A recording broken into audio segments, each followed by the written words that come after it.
I'm supporting a team of people. Batista Gremaud is the co-founder of Dr. Fitness International, and an amazing author, The Feminine Body Design, which is #1 bestseller on Amazon, and Lisa Wong, our technical director, who indeed is an amazing human being who climbed Mount Kilimanjaro in 2015 because of the strength of her body, because of knowing what to do to take care of it. And so we're here together to support you in learning about what you can do to strengthen your body and to share with you some solutions that have been crafted and designed and tested by a woman that can leg press 650 pounds. And that's Batista. Cool. So Lisa, are we live? So why don't you welcome everyone, Batista? And yeah, I just want to make sure that we're live, because I see that Lisa is still maneuvering the live stream technical things in the background. So I just wanted to make sure that we give a minute. So I think that Sheffra, we should wait until we're actually live.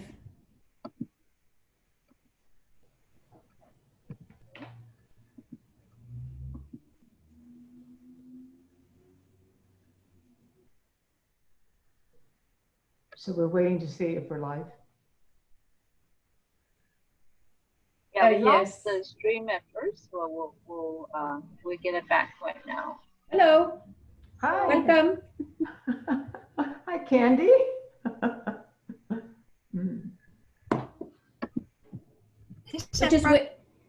We're just waiting to be live to kick it off. Okay. Wait. Just give me the thumbs up, Sheffra, and I'll press go live. Here we go. Can you see my phone? Where is it? Okay. There. Oh, there it is. All right. All right. Okay, so I'll start over. Welcome. Yes. I am Sheffra Williams. I'm a part of this mastermind that's created this event to help us connect with the strength that has always been in our bodies, that we knew, especially as women when we were little, and then to use that energy and memory of that to strengthen our bodies today and the work that we do. And the procedures and processes of doing that are ergonomically correct and that get results come from Batista Gremaud and Dr. Fitness International. And boy, does she have a story. We can't wait to share the story of bringing back her body. For sure, I brought back my body. Lisa brought back her body. And it seems like we're always bringing back our bodies, meaning nobody's throwing it across the sea except us. I didn't know I was throwing it across the sea and not having it. But as I lived my life, I found out that no, I had left it behind. So we're using the theme of bring back my body to me. And I may sing that at the end. I may ask for your help, Candy, in singing that song. Okay, so I'd like to introduce the rest of all of us that are making this happen. Batista Gremaud, can you just welcome everyone? Hi, everybody. Thank you so much for joining us, and here on Zoom or live on Facebook, wherever you are. And I'm so excited to be here today with Sheffra. She has an amazing way of getting a person reconnected with the power of their bodies through memories of being young, I guess. And I'm really excited to be here and share some of this process with you, because this is I'm strong, I'm a go-getter, and I don't often go and revisit my youth, you know what I'm saying? And I think that in a way, to get reacquainted with what molds us, what molded us as when we were younger, could be a very powerful process.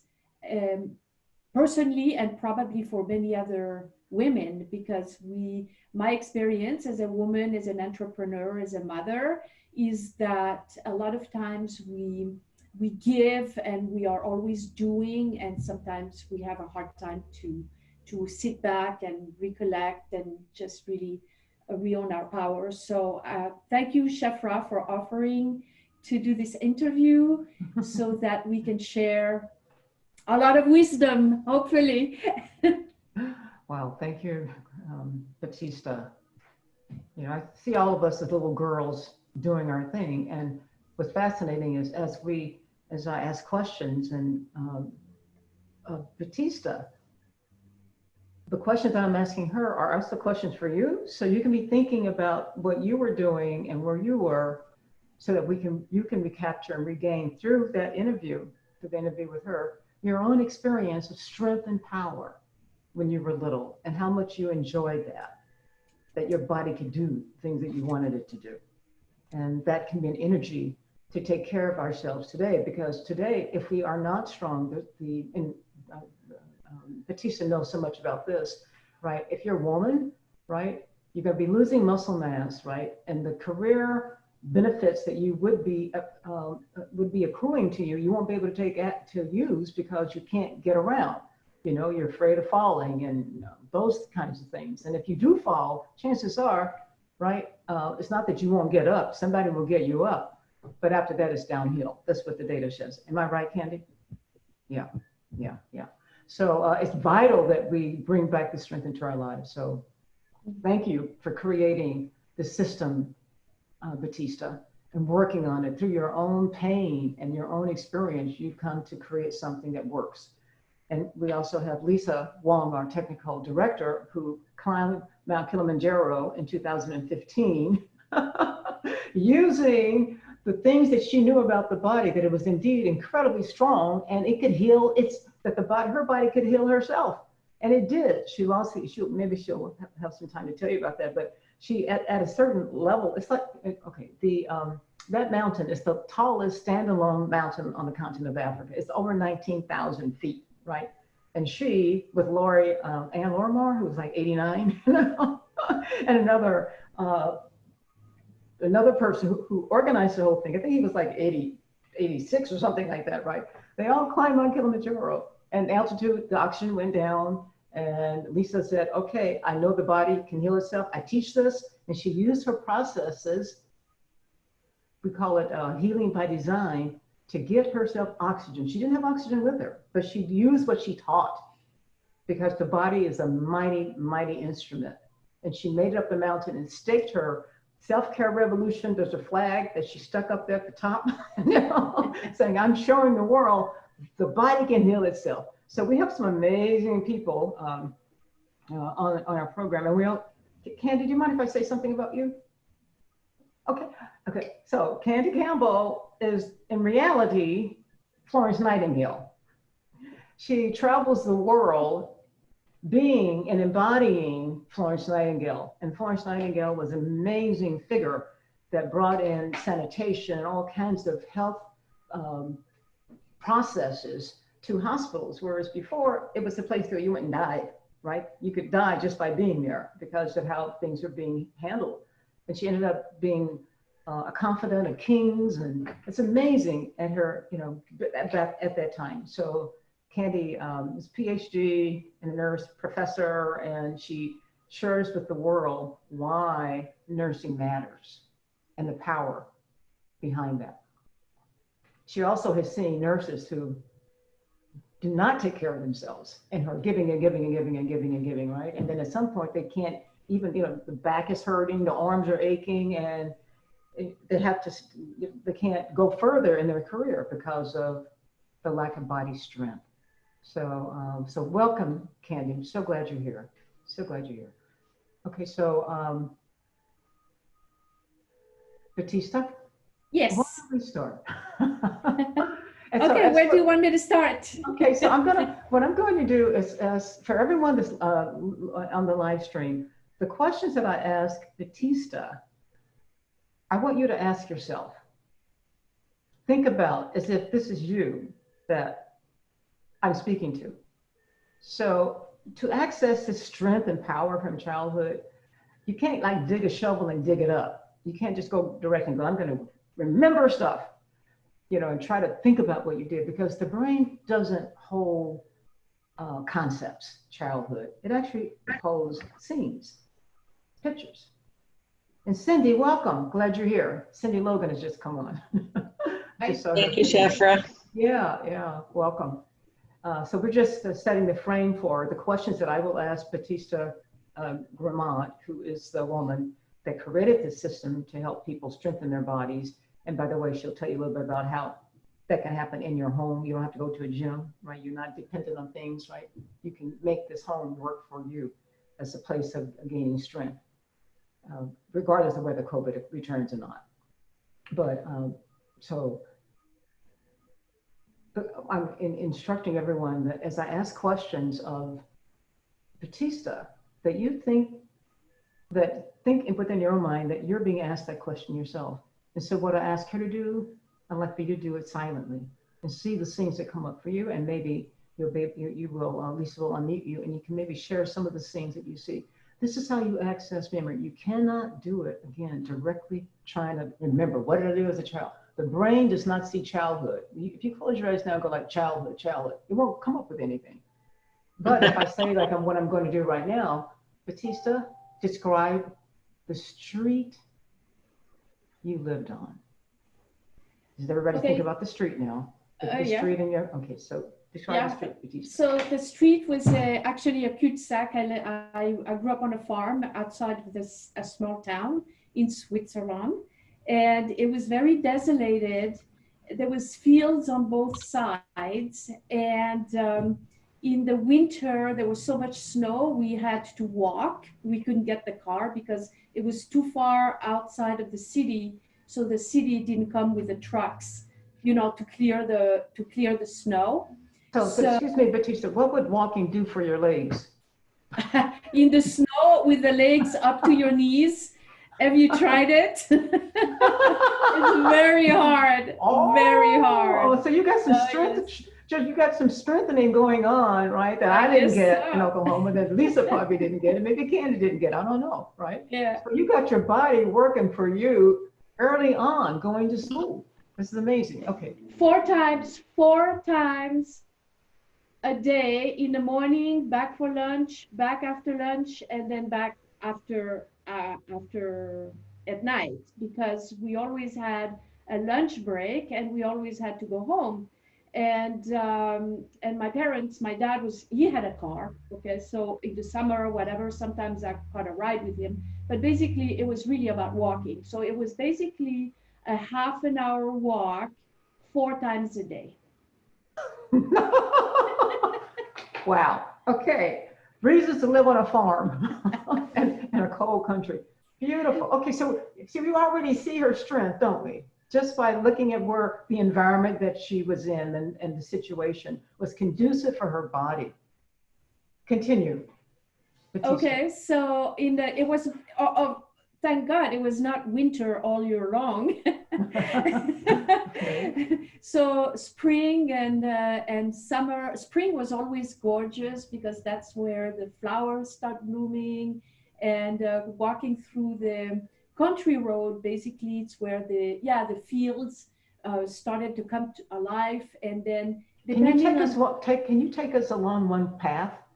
Think about, see in your mind's eye now a particular path that you would take, a particular direction. How would you walk through those fields? Where would you go?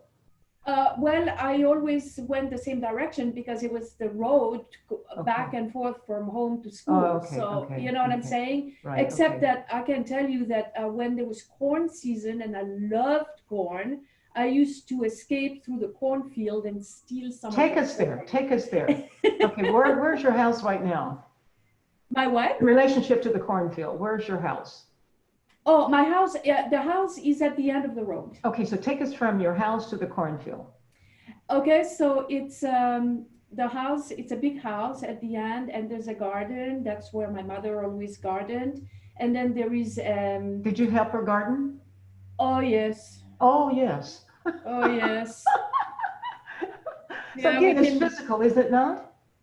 gardening is very hard. For a long time. Yeah. Yeah, okay. We couldn't get away with not gardening. No, we had to garden. At the garden. Wow. Okay. Yeah. But Okay, it was so- good because we had fresh vegetables and fruits, and we had pear trees, apple trees, cherry trees, and then of course all the vegetables, you know, like the lettuce and the zucchini. Oh, we had carrots, potatoes. Yeah, we basically grew our own vegetables. Okay, yes. were you involved in the prepping of all that? Because, you know, I buy foods from Whole Foods, and it takes a long time to clean and Oh, yeah. wash and clean and wash and cut and bag. Did you have to do that too? Yes. Yeah. Oh, Yeah, we did have. Well, my mom was a superhero because she did. I don't know how she found the time to do it, because you see, for us we had to go to school, we had to study, and then my mother was also a dancer, so she taught every evening dance classes. So I don't know where she found the time to do it. And then my brother was mentally handicapped, so she had to take care of him because she didn't put him in a home until he was like 16 years old or something. So the whole youth was like, and for the dance performances, she would sew all the costumes for the hundreds of students. And if like the students were doing 3 different pieces in the performance, then she would sew 3 different outfits for all the students. okay. So And what I you're don't know telling, where she found the Batista, time. Batista, Yes. what you're telling us is that you were in a creative household where the body was absolutely a major tool. Absolutely, And the strength of yeah. that body was vital to the welfare of the family. Is that what you're Absolutely. saying? Yeah, my mother was a ballet dancer. My father was a mime. My father taught theater at the university. Okay, I'm going to and, interrupt you just for a second, just for the yes. sake of everyone. So would you imagine that she would become a ballerina? I mean, would dancing be something that would be in her cards? Can you all raise your hand when you go yes, right? She would, right? Because there's an environment, but she didn't have to necessarily like it and take to it. So when you were alone and nobody was around, what would you be doing when you were in your alone time? When I was on my alone time, I would put the Swan Lake music and put my big shoes on, and I would dance in them. There you go. So they didn't make you dance, right? You're doing that also. That was also in you too, right? Oh yeah, I Beautiful, love to dance. beautiful. Yes. And that's what you ended up doing until you had a car accident. Can you tell us about that? You were doing flamenco and you were ballerina. Yeah. So I was, at that point I had moved to the States already. So we're fast forwarding a little bit because from the times of my childhood that you're talking about, I went to Spain and I studied flamenco and loved flamenco dancing. What did you love about flamenco dancing? I loved the rhythms, and I loved the costumes, the flowers and the big ruffles and the passion and the clapping. And I loved the castanets, and I loved everything about it. As a matter of fact, I picked up on that love very early on. I remember being 6 years old and watching a series on television. And so what you're about to tell us now is an awe and wonder story, right? So it's one thing to enjoy what you're doing when you're little, but we have these moments that take our breath away. We don't really understand it. It's a branding that occurs in our bodies and our souls. And we go, that's me. This is my life. Tell us about that. Yeah, that happened to me with flamenco dancing when I was 6 years old. When I was watching that series, and it was about gypsies, and there was this little girl gypsy, and she has this beautiful dress, and she was dancing in the fields, and I loved it. And we had a really, really huge family. I had 13 uncles and aunts, and when the grandparents had their wedding anniversary or something, the whole family got together, and there was a lot of artists in the family, so everybody used to do a piece of something, right? So for us, we always did a dance. And I remember being 6 years old and telling my mom, you got to sew me a dress like this because I'm going to do a Spanish dance. And that, so I know that when I fell in love with when I really fell in love with flamenco dancing and decided that I wanted to go to Spain and study flamenco dancing. That's when I was 16. Actually, I left for Spain when I was 18 years old, studied, and then through a journey, I landed in Los Angeles. Okay. But the foundation, we can see now, right? You're sharing with us the foundation that happened prior to 12, right? That was your life prior to 12. And so as we look at strengthening our bodies, we can go back to those experiences that where you were, as young girls, we were proud of the fact that we could do stuff, that we could move. And, you know, we weren't looking at, oh, how pretty do I look to my brothers or sisters or whatever. It was like your body gave you the reaffirmation that what you were and the energy that was in you belonged to you. And then you had the accident after moving here. So as we say that, as everyone that's listening on the call and the live streaming, think about the moment when something touched you, where as a child prior to 12, you had an experience where it was like a branding. It was this thing that happened in you. It opens you up. It's marvelous, amazing. But I can guarantee you it's hard to talk to parents about that, right? Because, you know, how do you talk about the awe and wonder that you're experiencing with your parents? You know, rarely do they talk about the awe and wonder that they experienced when they were little, right? So going back to that is really the finding a acorn, if you want to call it, of your calling and of your strength. Well, my mother, you see, both my parents were artists and they encouraged me to pursue my passion. So I think that I was actually really fortunate that way. Yes. You know, especially my mother. My father was a little more reluctant because he kept saying it's a hard life. and it is a hard life. Yeah. But he wanted me to go to nursing school and become a nurse. And, you know, but I'm like afraid of blood, you know, so it wasn't too, you know, see the blood, you know, so it wasn't really my calling. But my mother, she actually encouraged me to pursue dance. Okay, so to connect that with what you're doing today, however, right?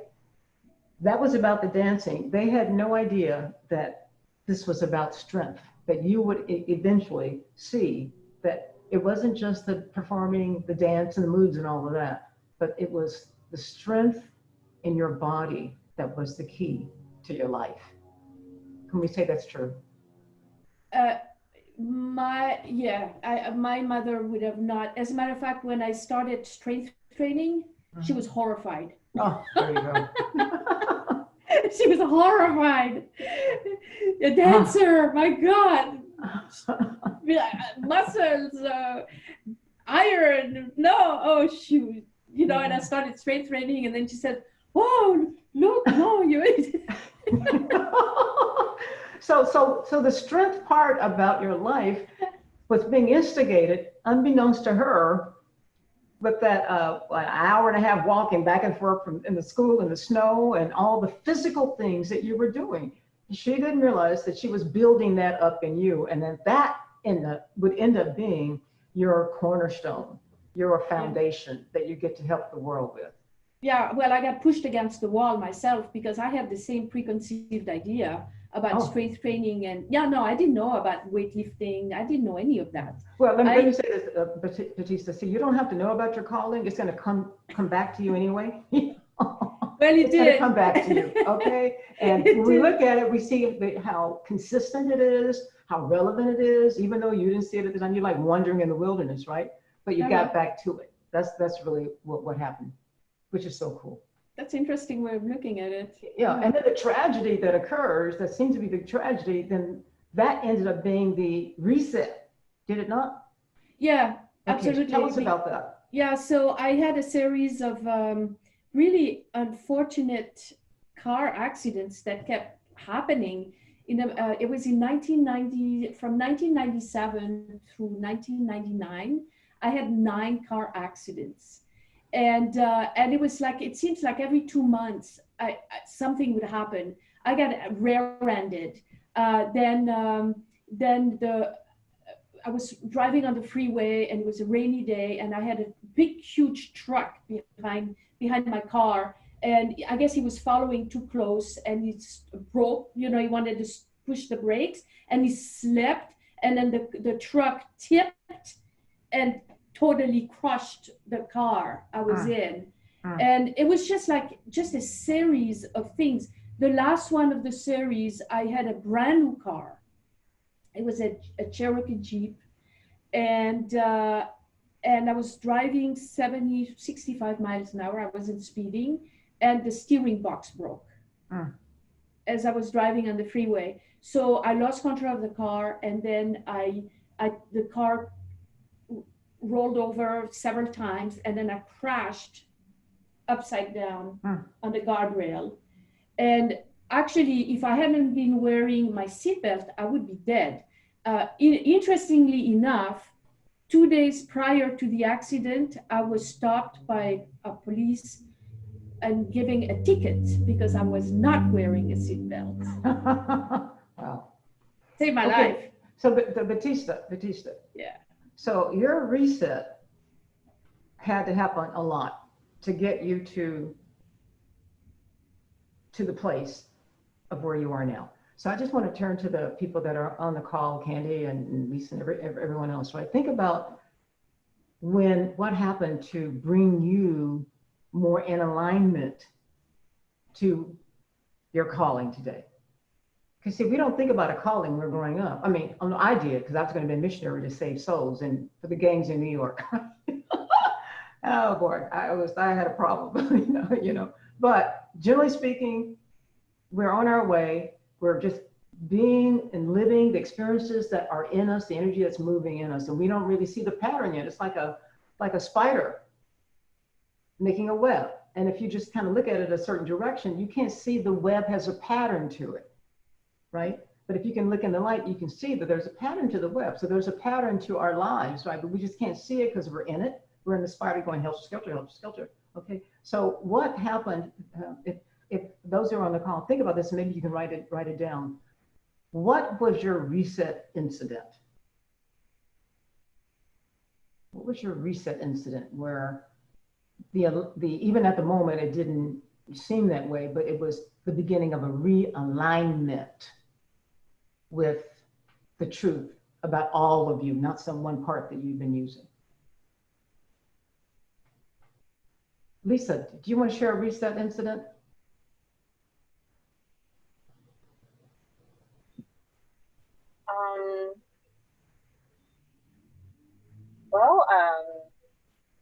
I think my reset incident happened to my ex-boyfriend, not me, but because he got in a car accident and I ended up taking care of him, it got me to reignite my interest in the body and appreciate the amazing healing ability of the body. Beautiful, beautiful. And that eventually got me to get back to acupuncture school, that leading to my change of career. So yeah, that really reset my path. Phenomenal, phenomenal. Thank you for that. Wow. But before that, you were already interested in how things worked, how they fitted together, right? You would look at the eggs on the farm and see if they had an embryo in them, you know, and then you would know, oh, that's an embryo. We can't cook that one now, you know. and tell us about your body. I mean, you don't have to tell us how you explored it, really, you know. But you were intrigued with the body itself, were you not? I was, just because first 3 years of my life, my parents weren't with me during the Cultural Revolution.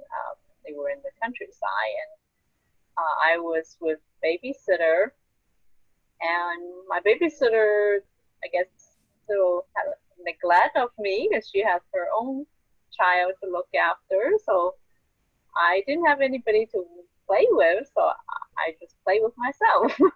Interesting. All right. Very good. But see, you didn't have to do that. There are a lot of people who are alone and have no one to play with, and you know, Lisa and I interviewed Isabel Donaldio, who was one of the co-founders of the JP Top Talent Mastermind. she played with her fingers. There's an amazing story where her father puts her in the room to reprimand her for something, and she can't play. Took all her toys away. But she sat on her bed and went do do do do do, and her fingers became people, And Candy, Lisa, can you read Candy's response? Something about your mother.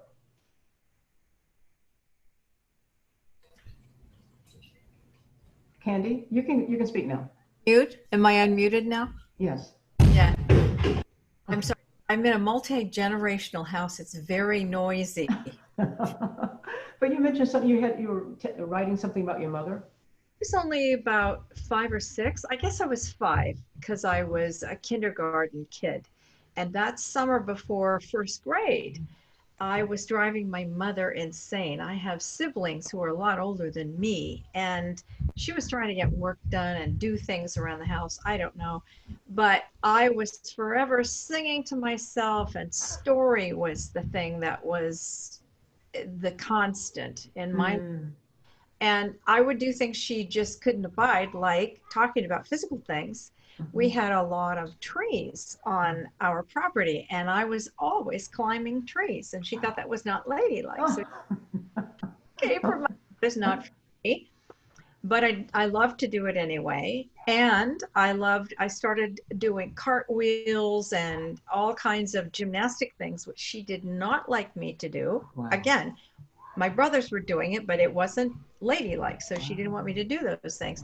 So in order to get rid of me in the summer, she enrolled me in a class down the street, a neighbor lady who later had her own dance and theater studio, acting studio, Dorothy Morgridge's children's theater in the summer.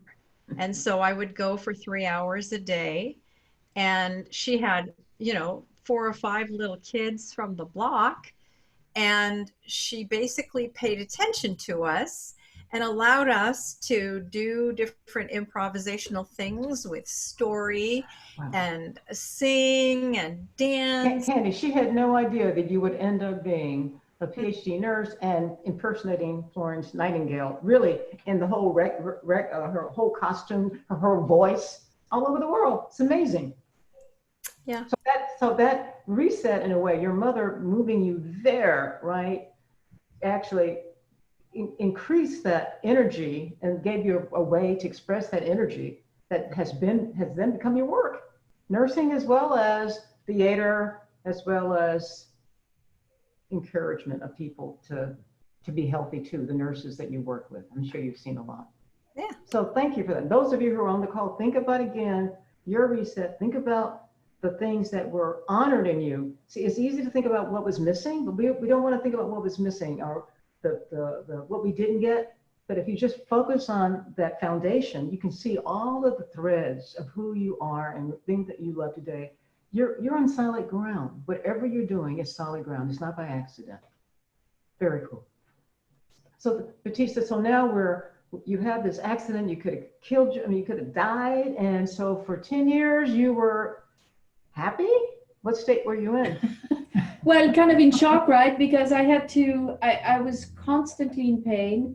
And it was the beginning of just a whole new chapter in my life where I just had to learn to live with pain, I guess. And I tried, over the years, I just would try everything to heal my body, like all the massage, acupuncture, acupressure, meditation, hands-on healing, everything. It was just, and I love to dance, and that's basically the only thing I knew how to do. And so I danced. I continued dancing. I continued my career. Were you in pain? You're in pain? Always. Dancing in pain. Always. And it just only got worse through the years. It never got better. But it was just the way it was. And then I just kind of learned to accept it in a way, Mm-hmm. It's like, okay, this is what it's going to be, and that's what I have to. Okay, so to relate that to those who are listening, we are in jobs that maybe connect to a certain part of us, and we stay because we're getting some pleasure out of that, but the years pass and then we usually kind of like make peace with the fact that, well, this is just how it is. We don't know that we can tap into this other aspect, either by chance or by choice, right? To be whole and move towards our strength of body and mind. So what shifted? What happened? What came into your life that allowed you to see that you didn't have to live that way anymore?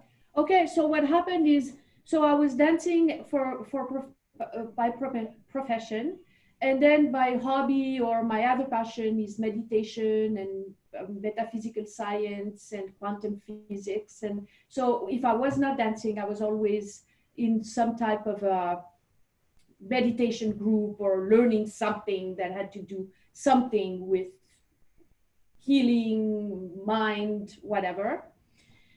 And I done that for like 30 years. And one day I was in a meditation class and I was in a lot of pain. And one day I had a moment of awakening, what you call. I literally kind of woke up, okay? And I looked around and I looked at my body and I looked at the people in the room and I said, I know too much not to manifest or bring something into my life that's going to heal me, that it's going to change this. Because you spend 30 years learning that you have a choice, right? You can manifest this, you can do this. You know, I was very good at reading auras, and you know, I've accumulated a lot of gifts and things, but I couldn't do anything for myself. Okay, so you're intuitive about other people. Yeah, but you can help other people. But again, you know, like a past life. I could read past lives, I could read the chakras, I could, you know, I had all these things I was doing, but I was powerless over my own body. So I'm wondering if people who are coaches and in leadership positions, right, can really hear this on the live stream, right? Because this is why we call it bring back my body to me. It's not like someone took it from you and now you're trying to get it back. You actually left it behind and now you're trying to bring it back into your life, right? Yeah. So this is beautiful.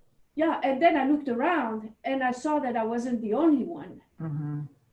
That everybody in the room was in the same boat. They were overweight. They were underweight. They were out of shape. They were this. They were that.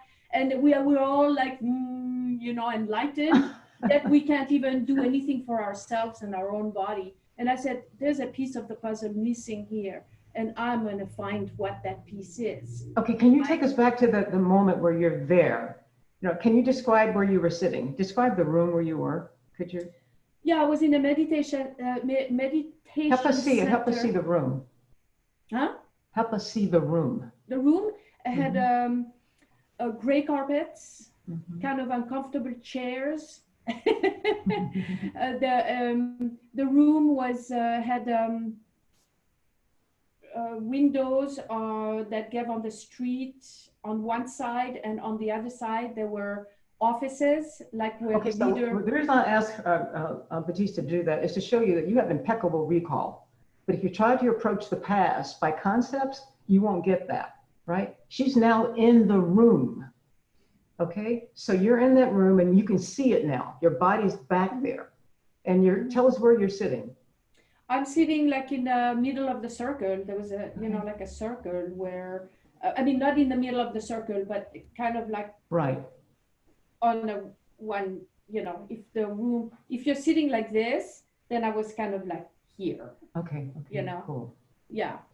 And I looked around and I said that something's missing. I'm missing something. I knew, because the whole talk was always body, mind, spirit integration.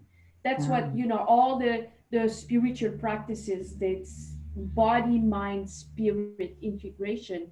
And I woke up and I said, where's the body? Oh, where's my body? Yeah, exactly. You know, where's my body? And so what I did is, at the time I was also holding meditation groups. I had a studio and I was also doing that.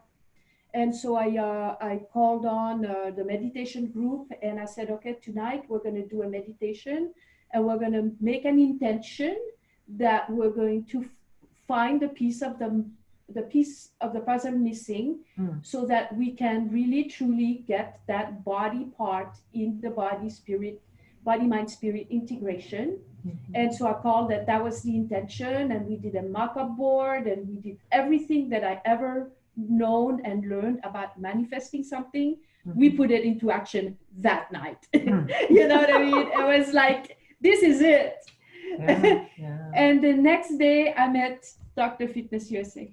The next day I was dancing in I had a dance company, I had a dance studio, I had a dance I had an arts academy, arts education program. I was working 7 days a week. I had everything dance. I was waiting to talk to the owner of the restaurant about a show I was going to do in that restaurant. And Stephen happened to be there for lunch. And so we made eye contact, and you look at this, so we made eye contact, and he came, he walked. I was conveniently seated on the way to the bathroom where you had to go to the bathroom. So he pretended that he was going to the bathroom, right? So he stopped at my table where I was waiting for the owner of the restaurant to talk about the show. And he said, well, who are you? And I said, well, I'm Batista. And I said, well, who are you? And he said, I'm an international body designer. And my jaw dropped, and I said, that's what I need. Wow. Yes. Cool. Is that you being ready to receive? I prayed so hard. You know what I mean? The night before, I was like, calling on every spiritual being, whatever you want to call. I was just like, come on, Yeah. And I did not expect the answer to come in the shape of a Dr. Fitness USA. You know what I mean? That's the last thing I expected. I didn't expect it to be about weightlifting, bodybuilding, gym, none of that. I was so removed from all of that. But his conversation was very bizarre. The things that he was telling me about, you have to learn to work out from a female perspective. As a woman, you have to learn to receive. You're giving too much. Just things. I was in the no pain, no gain, the show must go on. That was my world. Nothing he said made sense, because lifting weight and never doing anything that's uncomfortable did not fit in the same sentence. It didn't make sense. What you mean. Help us see what you mean by that. Lifting weight sounds hard, especially if you're hurt. Oh. See, I couldn't even lift a pound of anything. I couldn't even move my shoulder. You know, when in flamenco, we do movements like this, and I couldn't even move my arm. So I had to fake, the moves I had to fake all the moves so I could dance according to my limitations. And people really didn't notice that. People didn't say, I can see you're hurt. I could fake it really well, but it's not right. So it makes me wonder how many of us have faked things in our lives. I'm cool, I'm fine, I'm okay, and we're not, right? So that's a great confession. We all need to hear that. Yeah. And but I prayed for it, so I hired him. I said, okay, I gave up. I said surrender. That's what we call surrender. Okay, so as you work with people, have you found that no matter how they say what they say they want from you in your service, that if they're not at that place, it doesn't happen? Yeah, that's very true. You have to be willing to let go of preconceived belief system, preconceived limitations. I hear it all the time. People come, they say, oh, well, but I have fibromyalgia, I have lupus, I have this, I have that. I can't lift more than 5 pounds. I'm like, lady, you have to lift more than 5 pounds. That's how you get rid of the pain. That's how you get rid of the pain. You have to lift weight. You have to put the body back into balance. That's what I learned, you know. And but if you, I was against the wall. You know what I mean? I was in so much pain, and I was so ready that at that point I was really willing to just jump in and say, hey, what do I have to lose? So what you want to do, I guess, in your business is find people who are at that place, right? If I like they're to not find at that place, they can come to meetings like this and get information, and maybe that little information can spark a little movement, right? But in reality, the willingness and the readiness to change is the key to success in any program that anyone engages in. Yeah, I just wish that people didn't have to wait until they are so far into the pain, you know, until it would be nice. It'd be nice if you didn't have those 9 car accidents, right? Yeah, and it would be nice, you know, I mean, it would be nice to not have to dig oneself so deep down because of our own preconceived ideas. I mean, you know, me as a dancer, and you know, I was always healthy. I was always feeding in my costume. You know, I was exercising. I wasn't a couch potato, you know, and I knew everything. Right. So how does one so the experience of the body I'm saying not this sarcastically, cooperating? by the way. What was that? I'm saying that sarcastically. I knew everything because I know. Nothing, right? Well, I used to say that. I told my husband at the time that I really said this to him. I said, you know, I know everything. I said to him, I was serious at the time. Much later, after I got sick and and got reality, he reminded me, and I went, I was wrong, right? Oh, but that's what we can do when we are disconnected from who we've always been, right? We don't just disconnect, we actually justify our decisions, and it makes it really hard to change until the body says no. Exactly. No. And then we find an answer. And it seems like that's how people change. I mean, it's just, you know, they have to have buy-in with it, and they have to change behavior. That's all big and heavy and difficult for the brain even, right? There's got to be something that's compelling to make that happen. And hearing you can be like those on the call can hear this, and that can be a little chink in the armor. And then they hear somebody else that's another chink and eventually the armor has to come off. But, you know, so if those of you are listening, if you are thinking about your own experience and even maybe thinking, that's not really me, well, I'm not like her, looking for what's different about you versus what is like her experience, right? That's okay too. It's all a part of the process of getting closer and closer and closer to taking the armor off. We don't just snatch an armor off. That's too painful, you know? So I see that a lot of you are bowing, nodding your heads. Yeah, it's true. And Cindy, I know you're on the call. So if you want to, Lisa, if you can maybe unmute Cindy. Cindy, if there's something you want to say, we're more than willing to hear it. Mute, but I can't. Am I unmuted? Yes, you are. are. Okay. Yeah. Well, I'm listening to this, I'm going back, and it's like my biggest game changer in my adult life was when you talk about reset. Mm-hmm. It was really when my ex-husband took me back to court to prove me unfit as a parent. Oh. And tried to take my kids. And it was just like I was the best mom. That is like, I was such a good mom. That was my identity. And Sheffra, you know, my daughter died 2 years ago. Yeah. And I feel like I've been just 1-2 punched. So I'm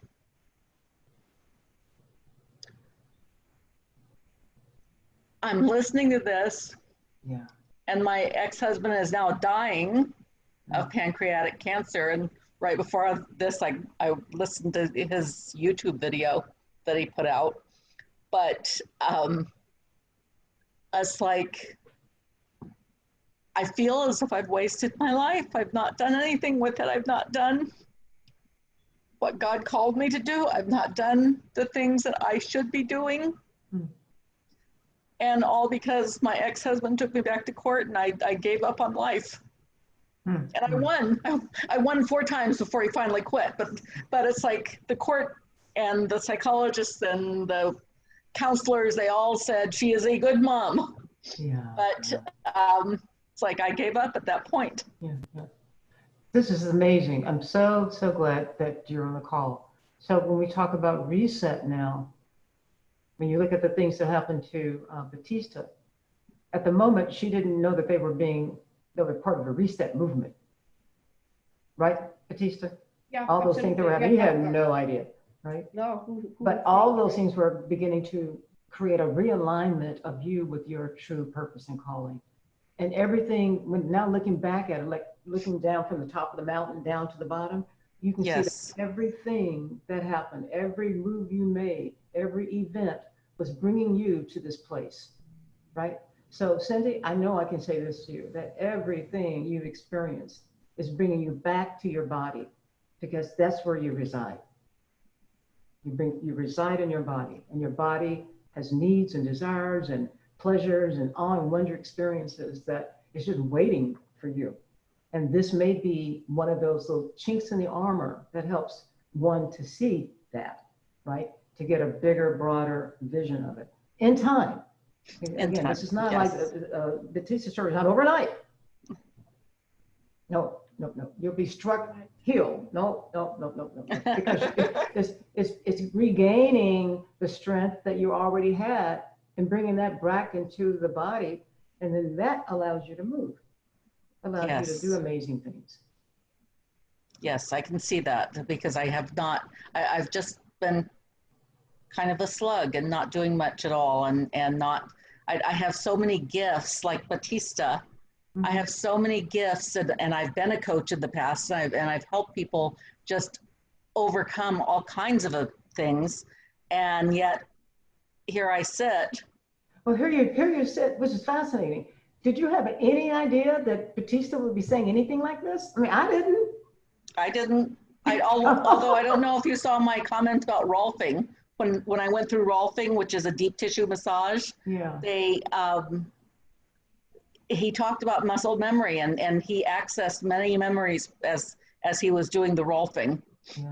So muscle memory is powerful. When I dance, because I've always loved dancing, and when I dance, it's like I have a freedom that can't imagine. I'm sure Batista says, I can hear you. Yeah. Wow, so who knew? Who knew? I'm just so grateful that we decided to do this, Batista, that we, because we don't know what we're doing. We're in the world doing our thing. We have no idea what this is about and who needs to hear it and how we need to hear it. So I just feel chills with the sense of not knowing, and knowing that the universe is passing through us and using us. It's just so cool. So, well, I'm so glad you're here, Cindy. Wow. Thank you for inviting me, Sheffra. I appreciate it. You're so welcome. And there's a person with a heart as a symbol for who they are, which is really a cool symbol. If you want to unmute and say who you are, then that would be fine also. If not, your anonymity is also fine. Okay, my name's Louise, and I'm from London. And I'm kind of at a place now where I changed careers about 5 years ago, and after being in a career for 20 odd years, and very similar to something that Cindy was saying about your identity kind of wrapped up in your role, and mine wasn't as a mother, it was more career, and always thinking that's what I was always going to do. And the last sort of 5 years I've kind of been in a job that pays the bills, but not one that is fulfilling in terms of destiny or what I thought I would be doing. So this is a really, really interesting Zoom meeting to be on, because there's a lot of things that I'm scribbling away, making notes and things, and so yeah, I think I was meant to be on the call. So thank you. You're so welcome. And what was your name again? Louise. Louise. Okay, welcome, Louise, again. Wow. I'm thinking about Candy impersonating or being Florence Nightingale over in London. I think you did that in London, didn't you not? Yeah, right, right. So here's this woman in the 1800s, right, dealing with war and hospitals and stuff. And here we are today, right, being impacted today through something that she did. So we can't know the impact that we're going to have. And Louise, you have no idea the impact you've already made. Is that something? To me, it's amazing. No idea. So when we have these experiences that open us up, it's such a service to all of us as we serve each other by sharing who we are, especially that foundation and how that relates to what we do today. That's very hopeful. So I'm so glad you're here, Louise. Welcome again. So Batista, take us home now. Take you home, home to the body. Yeah, yeah. To What did you discover, right? If you can make about maybe 10 minutes of that, and then we're going to move into some other things. Yes. Okay. So what happened is I hired him, right? That's where we left off. And I surrendered and I said, okay, I'll go to the gym, I'll do it. And I did. And the first day I got in the gym, I leg pressed about 350 pounds. Really? Amazingly, I chest pressed 25 pounds dumbbells, me who couldn't move my arm. It took me about half an hour to get the drive to do it because I was paralyzed. I was looking at him going like, are you crazy? Don't you know I'm... And he just stood there and he waited. And about 25, 30 minutes later, I did it and it didn't hurt. And within a couple of weeks, my backache was entirely gone. Mm-hmm. I have not had a backache in 11 years. Mm. Or, my shoulder healed in a matter of a couple of months. I married him. I married him, okay? I said, keep her. But I was fascinated. I mean, literally all my injury went away, disappeared. And I got so curious, so curious. I wanted to know everything. Why is it? Why does it work like this? Because I could see I'm doing something similar as this person over here that's working with that personal trainer. Why am I doing it? I'm pain-free. And why is that person making faces? I'm hurting. You know, like what you see in the gym. Mm-hmm. And so I ended up doing a lot of research. I ended up becoming a personal trainer. I wanted to know what's the difference. And then I started picking his brains to start learning to think like him, because it's not only the workout, it's the thinking, it's the philosophy behind it. Can you speak a little bit about the thinking, the mindset, or the mind as it? Because he sees the body differently. He already sees the body as a full potential achieved. Oh. And then so he doesn't see we look at our bodies in body parts. You know, we look at our body in body parts. It's like, I got to work my arm, or I got to work this, or I have a knee pain. But he doesn't look at it that way. He always looks at the whole body as a whole. And when somebody has a knee pain, it could come from the calf, it could come from the ankle. If you have groin pain, it could come from the foot. There's deferred pain, and so you can never address a pain by addressing the pain. You always have to look at putting the body back into balance. That's what I learned. And each program that he designed is always with that frame of mind, but it's also always taking into consideration structural alignment of the spine. So we're always looking at getting the spine back into alignment, and also correcting muscular imbalances, because we all favor an arm or something. And so when the spine is out of balance, and then the body starts going, more out of balance. And so I can tell you that we have acupuncturist a student of ours that explained this very clearly. It made a lot of sense to me. She called it that it was an advanced form of acupuncture, because we work with ergonomics. So when the body is ergonomically supported in a piece of equipment, for example, and you press against the weight, it actually triggers the meridians in the body, and it clears the neuromuscular pathways to the brain. So this, you know, I've done a lot of research to come to this conclusion. I didn't get it like this right away, but I really believe that the body's a self-healing mechanism, that if we can tap into that, then it will actually respond and heal. And the importance of building strength, because I know there's a lot of other modalities like rolfing. You were talking about rolfing, that the muscle memory and all this, and we experience that always. I mean, I don't know if you believe in past life, but the first time I leg pressed at 350 pounds, when I went to the gym, I kind of relived an experience of having died in an earthquake in a past life. So, you know, I'm just putting it out there, whether you believe in that stuff or not. I do, but you do really. So when you can work the muscle and you can put the body back into balance, and you do it with weights, so you're triggering those memories in the body, so you can release them. Kind of like rolfing, but it's self-induced, right? But it's not only that. There is a specific sequence of exercise. It's like, you know, if you go to ballet, for example, or martial arts, right? There's going to be a sequence of exercises that you're going to do. You're not going to go to the martial art school and in your first day do like some major move. Just like in ballet, you're not going to get to the bar and start doing, you know, there's a sequence.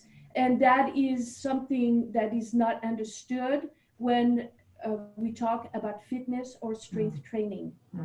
There's a lot of as many personal trainers and as many fitness experts there is that many modalities that they claim that is, you know, and they spring like this every day, a new thing, you know, CrossFit, insanity routines, all this stuff that really actually produces a schizophrenic brain. What you need to do, what we teach people, is to ground the body, because this is home. The strength comes from the legs, the energy comes from the ground up. And we have something that's called the weight ratio system. So when you can do so much weight with the legs, it dictates how much you need to do with the chest, with the back, and, you know. And then there's things like the angles, the ergonomics, like especially for women, if you go into a gym, for example, and you are on a flat bench and you're trying to do a chest press, you can feel really out of control, because there is a fear of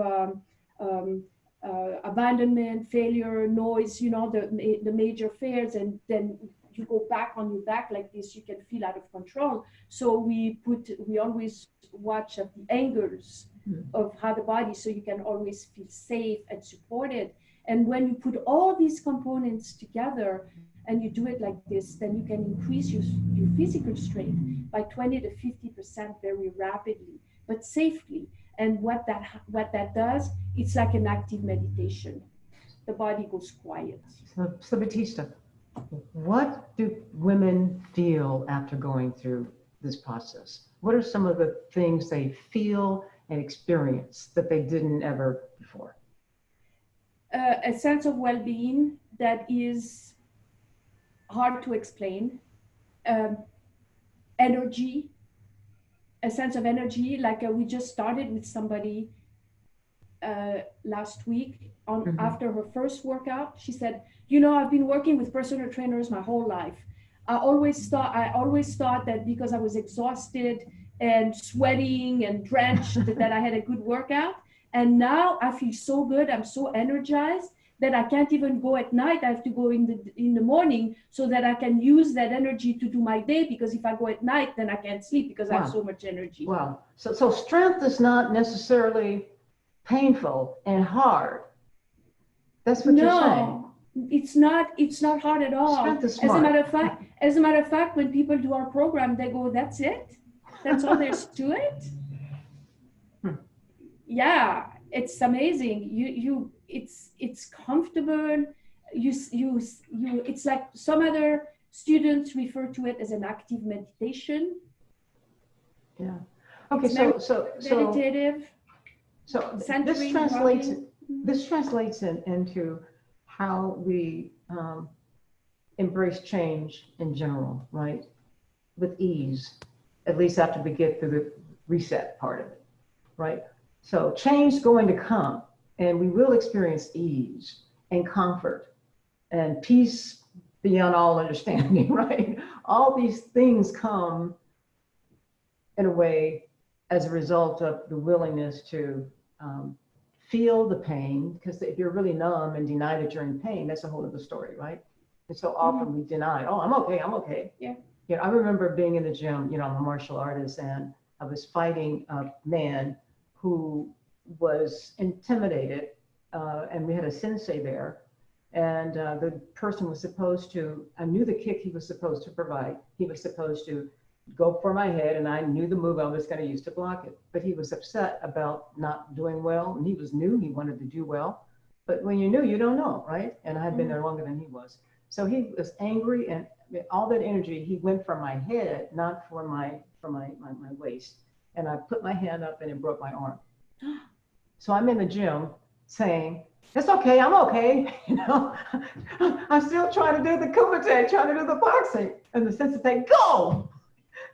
You know, some of us need to hear that we don't have to suffer like that. We don't have to create our image of ourselves around hard and struggle, you know, because the self-esteem is saying, hey, I do it hard. There's an ego thing that comes out of that, right? Ego is not your amigo. No.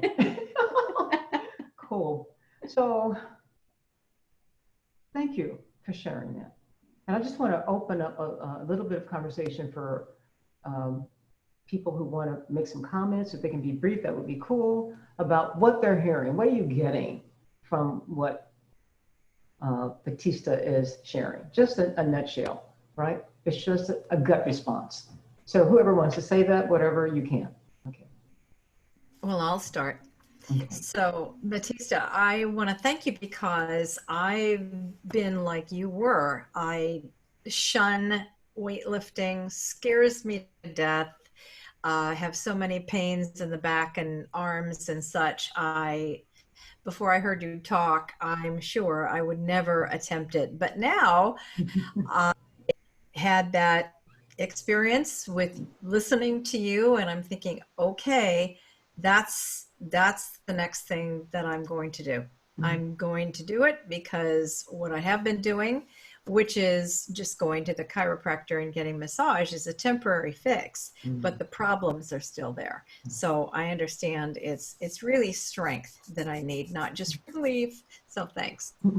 Thank you. Wow. That's great. Yeah. Anyone else?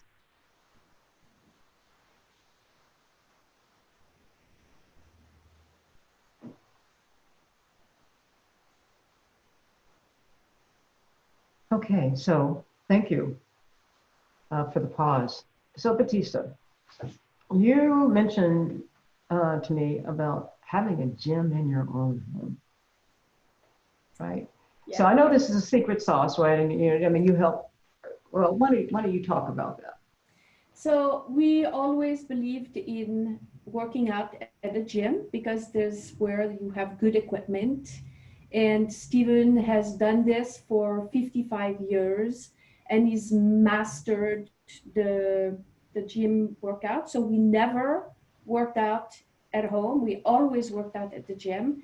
Consequently, we didn't really have any weights at home, just two 12-pound dumbbells, basically, and 18 pounds kettlebell, that's it. So if you don't know that about me, I'm really strong. I leg press 650 pounds in the gym now once a week, and I chest press 135 pounds. I can lift a 40 pounds dumbbell, like, you know, pretty easily. So when the gyms closed, it was a shock. Mm. I looked at the 12-pound dumbbell and it was like a toothpick. You know what I mean? It's like, what are we going to do with this? Oh. Yeah. And for a couple of days, I was like going, you know, wow, like in shock, right? How are we going to do this? And then one morning I got up and I said, you know what? You are Dr. Fitness USA and you're going to tell me you can't find a solution. I talked to my husband, right? And I put him to work, you know, instead of crying in our soup, let's go to work, let's do something, right? And so he started formulating things, looking at the body from a different way. No, not so much about the it's just a different formula, different prescription, different way of entering the body. The way he calls it is always calls it as a musical score. He always looks at the body as a musical score, you know, like the energy. And so he started putting these new programs together with just the 12-pound dumbbell, and then we figured that, oh, here, a gallon of water, that weighs 8 pounds. If we have 2, that's 16 pounds. Oh, look, there's a broomstick. Now we can do this. Now we can do a deadlift. Now we can do, you know. And so we started becoming very creative in using things that we had in the house, even to the extent of going to the backyard and digging a brick. And I put it on the scale, oh, 35 pounds, yeah. You know, so we found ways of using what we have, and basically what just about everybody has in their house.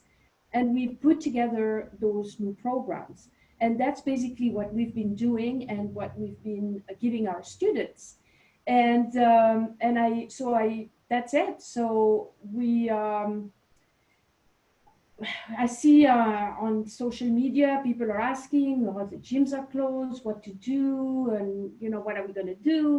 Or people are doing a lot of body weights activities like push-ups, pull-ups. You know, I'm strong, but I don't do any pull-ups. Why would I want to irritate my shoulder? You know what I mean? I want to do things that I'm not going to irritate. You know, I like being pain-free, and I'm not doing this for ego, you know what I mean? I'm doing this because it feels good and I'm pain-free, that's it. Okay, so I don't need to have a competition on how many push-ups and pull-ups I can do, because I also know that that could aggravate some of the injuries. And that's actually what's happening to people that are doing these things that are not conditioned. And so what we did is we put together a masterclass that we're going to hold next Saturday, and we're going to teach what we've been doing that's worked so wonderfully.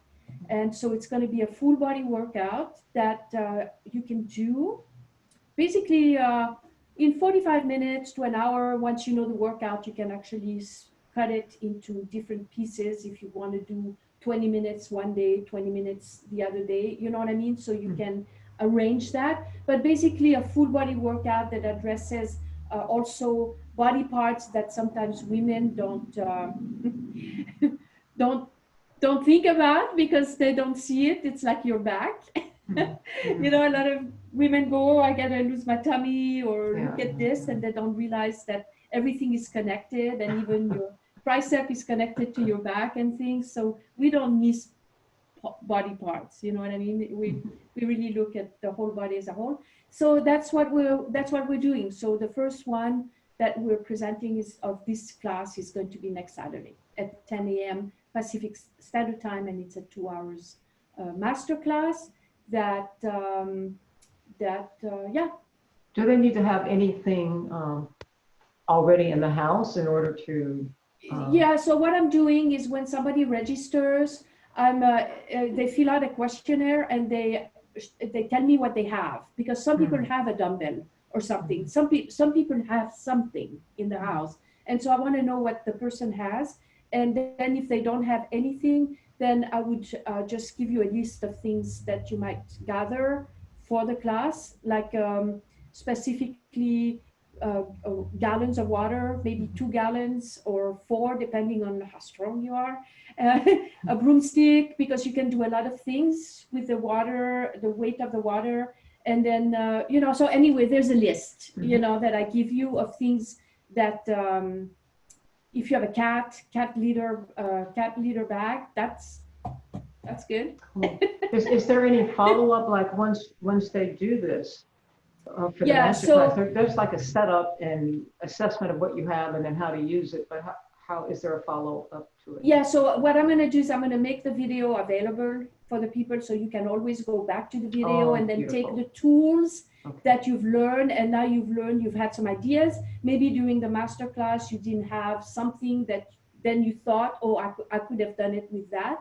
So when you have the video, you can go back and be creative too and see, oh, look, I didn't think about this, but I could use that. So you have access to the video. And then, of course, after the master class, I'm planning to do a mastermind, 6 weeks mastermind to go deeper into.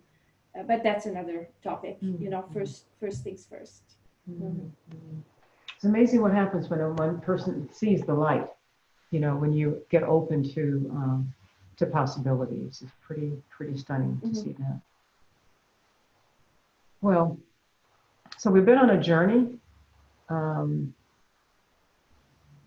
back to when we were little, and we uncovered our strengths. And those of you who are on the call, maybe you've had scenes where, you know, you remember, yeah, I climbed that tree too. You know, and I have to tell you the story of the LA Times reporter that did an article on my work. Back then, I used to call it not awe and wonder, but just like passion. And so he came and said, okay, there was a photographer and a reporter, and he said, how do you get people to do this, to get back to the truth? And I said, well, can I do this with you? Can I? He said, sure. I said, just want to take, just take 5 minutes.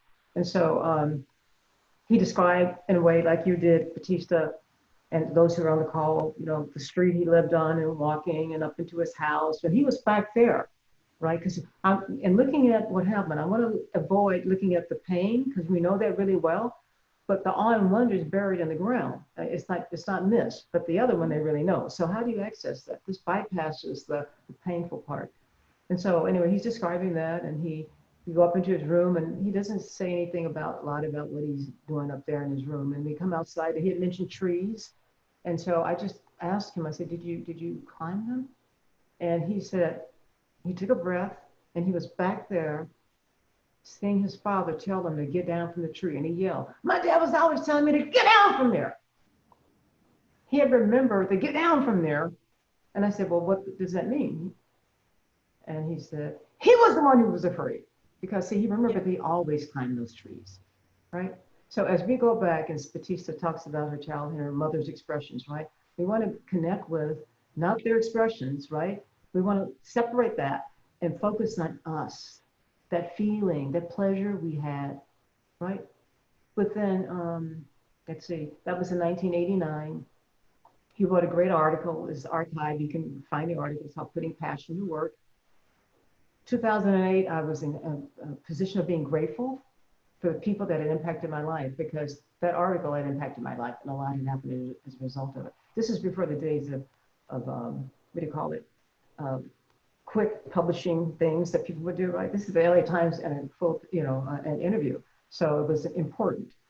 And in 2008, I hadn't really thought about the people that had helped me. Like you're thinking about the people that have helped you and brought you. I didn't, but I got really sick in the interim. And by that time, as I was sick, I realized that other people had changed my life. So I went to contact him. So I went to look him up, and he was no longer at the LA Times. And I Googled him, and he was doing what he said he loved doing as a kid when his dad was saying, get down from the tree. He loved risking. He loved taking technology, things that his father had thrown away, and put it back together again and showing it to his buddies. He loved doing that. When I Googled him, I just found that he won a technology award for the Los Alamitos Unified School District. He quit the LA Times after that interview, right? Mm-hmm. So we never know when we will be touched by someone. We never know what it all means, but for sure, he was on his way to connect to who he had always been, right? It just so happened that this was an assignment. He had no idea, what was going to happen then and there. So I have no idea what the outcome of this would be. I do know that Batista wants to tell you about an invitation to come to the event on next week. So why don't you take a little time to do that, and then we'll all end by singing "Bring Back My Body to Me," and we'll put the music on with Lisa. Okay. So Batista, can you tell them how they get to the event on tomorrow? So on next week. Yeah, so basically we're going to put the link to the event in the comments, right? Underneath the Facebook Live video, and or you can connect with Sheffra directly to get the link to, right, Sheffra? They can connect with you to register, correct? Oh, okay. That's fine. Yeah. Yeah. Yes. And you can connect with Sheffra directly to get the link for the event. We'll put the link also in the chat, in the comments, and it's very simple. Just register, become part of the family, and we're looking forward to help you get strong. Yeah. Thank you. So, Lisa, you want to put the link in the chat box, or you want me to do that? Well, we want to put Sheffra's link in, and so I need to get the link from Sheffra. Oh, okay, and I don't have the link. I'm sorry, I didn't. Yeah, so we need to get the links from Sheffra, and so we'll do it after the meeting right away. Mm. Oh, okay. Mm-hmm. So if I don't, okay, so I admit my ignorance.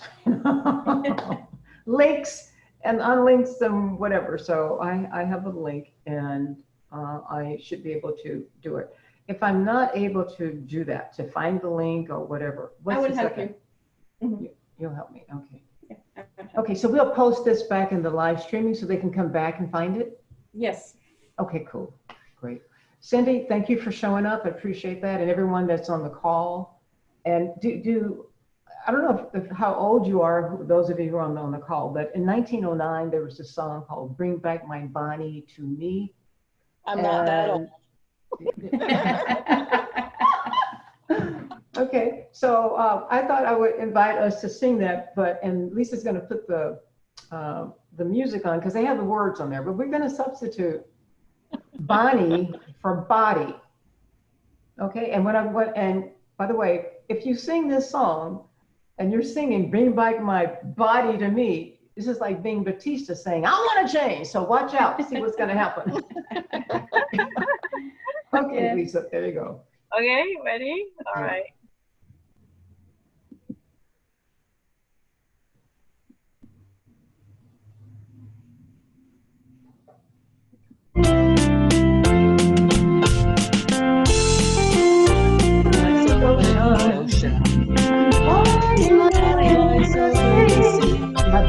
My body lies over the ocean. Bring back my body to me. Bring back my body to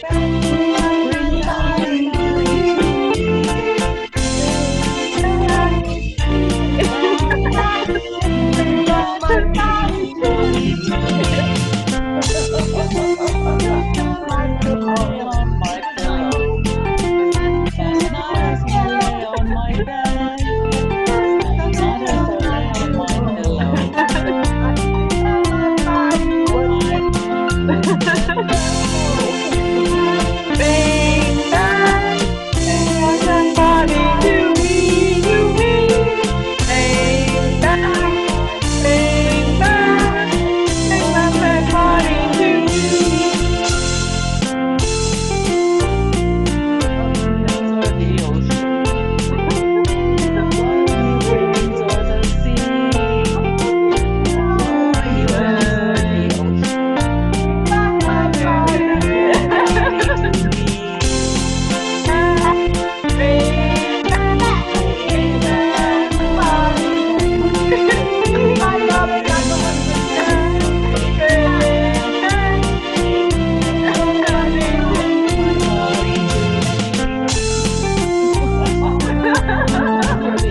gonna be applying for America's Got Talent for the choir. Thank you, Lisa. Thank you for making this possible. Thank you so you. much. Thank you, for joining us. Batista. Thank Cindy. you, Thank you so Sheffra. much. I'm looking forward to see you at the event. Yeah. Wow. Thank you, everyone. I appreciate it. Oh, Thank you. I hope to meet you Thanks, soon, Cindy. Yeah. Well, if thanks, it's Lisa. physical out in California, I'm not there. Oh, we didn't say that, but it's virtual. Virtual. Okay, that's Virtual good to know. class. Thank Yes. That's one thing we forgot to say. Virtual. It's international. You could be Yeah. anywhere. You can be Yeah, anywhere. Yes. Yeah. you. Very good. Excellent. All right. Thank you, ladies. You have Thank a you. wonderful day. Okay, you too. Bye-bye, Cindy. Bye. Do you want to stop the live stream, Lisa? There you go. Stop the recording. Guys, that